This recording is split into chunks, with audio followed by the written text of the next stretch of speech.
12-year-old Parker Todd. Congratulations, Parker. A true superhero. How Zoom, the sickler, was born. Right now, over 70,000 Americans are suffering from sickle cell. His name, Parker Todd. And for 12-year-old Parker Todd, There is currently no cure, and it is one of the costliest diseases to treat with the least amount of His smile lights up a room. Parker Todd suffers from the sickle cell condition. My name is Parker Todd. I'm 13 years old and I have sickle cell disease.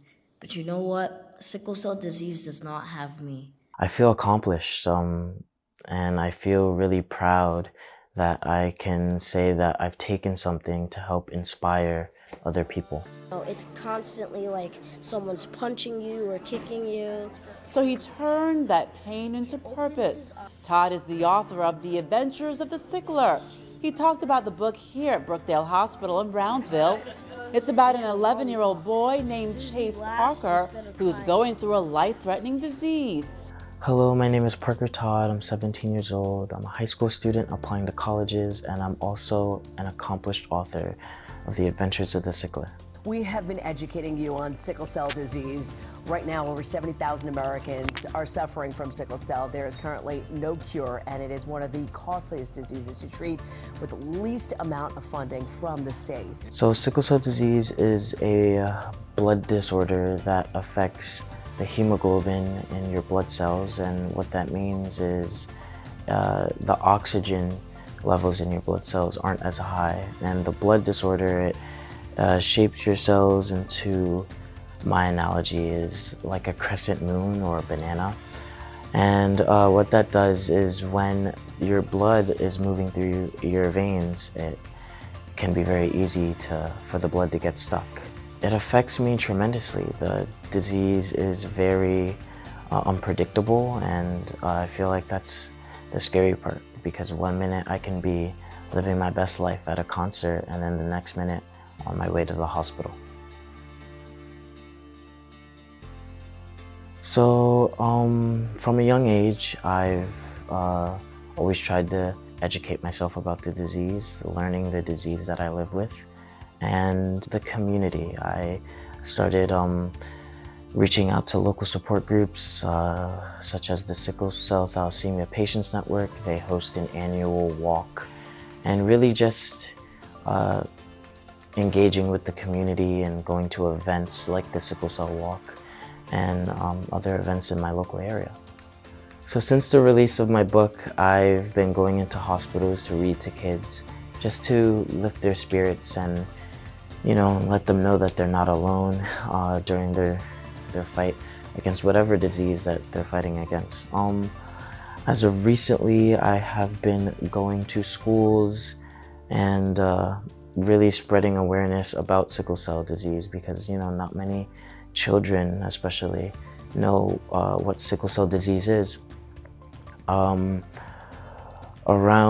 2016, 2017, I went to Albany to talk to New York state lawmakers and to try to raise a bill I for more felt funding good. for sickle cell I disease. saw that he got needles, IVs, ports in his chest, and it's really sad to think, why does someone have to go through that? He inspires me, and he motivates me to keep fighting through my illness. Do you know how old you are?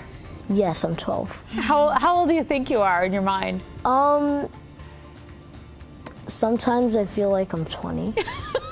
So the book is about an 11-year-old boy. His name is Chase Parker, who, you know, just wants to do everything else normal kids can do. You know, he wants to play baseball, basketball, and sports, but he lives with a life-threatening disease. So you see him, you know, doing normal day things such as sports, and he goes and ends up in the hospital, and he turns his pain into power, and he uses his power to uplift other kids in the hospital. Todd says he's been crisis-free for 2 years after changing his diet to fruits and vegetables and no processed foods, something he's done with the help of his parents. Now he wants his book to give hope to other kids. By being there with them, giving them treats and stuff like that, it's meant for children. The illustrator, his name is Sterling Brown. He's really talented. I couldn't do any illustrations myself. So I have to say, during a time when I went around reading my book in the hospitals, I met a boy. His name was King, and King suffers with leukemia. But when I went to visit him, he specifically put on a little special cape and got dressed up as a superhero when I went to go read my book to them. And he was young at the time. I can't tell you how much it really impacted him. Parker learned about the little boy's story from social media star Major Hype. I met his dad, King's dad, at an event. And he's like, yeah, my son, you know, my son's going through cancer and he's doing chemo and stuff like that. To actually see a child go through that at such a young age, I felt like it had to be, you know, put out there. In his life, but King since then has beat cancer.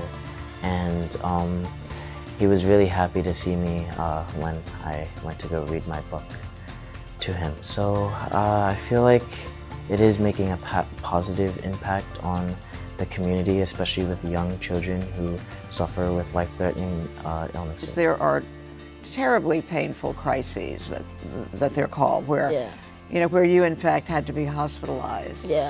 For it. Being hospitalized, not the best feeling. Feel weak, you know, I feel out of my element. So I try my best to do what I can to get strong and out of the hospital.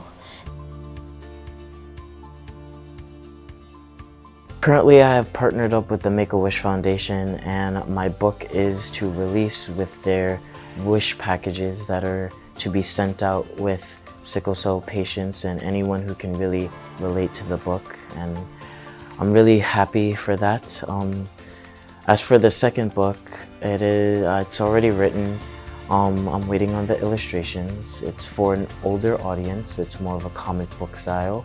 But in the book, I really try to talk about bullying, as that's something I've dealt with in my early days of high school. And I also try to talk about COVID because it was such a scary time. We all had to deal with it. Me, personally, I had to fight for my life in the hospital for 8 long days during the beginning of COVID. So when the cells are blocked about the body, you'll have pain in your back, your legs, etc. And then when that happens, you lose oxygen to the other part of your body. And so there's risk of damage to other organ organs. failure and even stroke. I really just want to motivate and inspire other people like me who have life-threatening diseases. Really just turning pain into power, motivating them, doing whatever they can to be great and, you know, keep pushing through no matter what they're facing. And what concerns me is the fact that sickle cell disease and other diseases, they're so overlooked, and I feel like we definitely need more funding. We definitely need a lot more awareness for this disease because thousands and thousands of Americans across the country deal with it.